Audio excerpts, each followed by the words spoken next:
Je Mélin. Mélin mène 4 jeux à 1. Troisième set.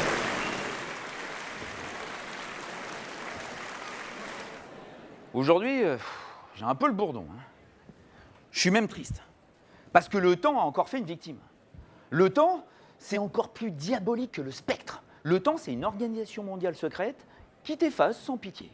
Quand il t'a dans le viseur, le temps, t'es foutu. Alors bien évidemment, tu fais semblant de ne pas le voir, tu l'ignores. Et c'est là qu'il te fait craquer une rotule ou une vertèbre, histoire que tu l'oublies pas. Et il n'y a que des sournois là-dedans, il n'y a que des vicieux dans cette organisation. Lleyton Hewitt, il en sait quelque chose. Parce que depuis 2005, le temps le casse de partout, morceau par morceau.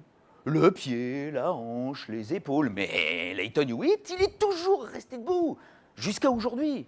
Où le temps l'a eu à l'usure, sur le central de l'Open d'Australie, son central, son tournoi qu'il a joué chaque année depuis 20 ans. La première fois en 97, on ne le connaissait pas. Il avait 15 ans.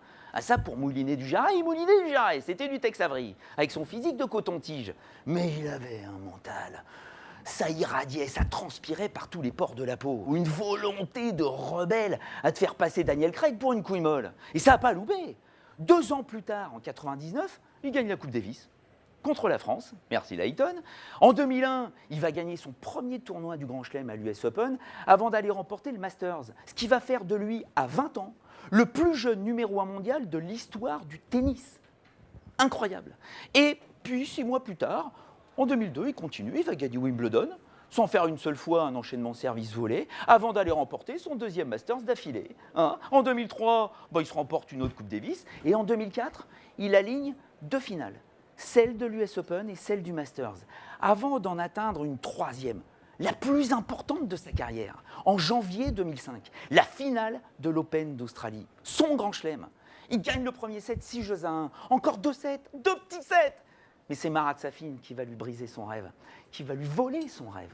Un rêve qu'il a toujours entretenu depuis, malgré son âge, à coups de common hargneux, avec ses tics de partout, avec sa casquette inversée, son blason de sale môme, qui refuse de vieillir malgré ses 34 ans, malgré son classement, 308e joueur mondial.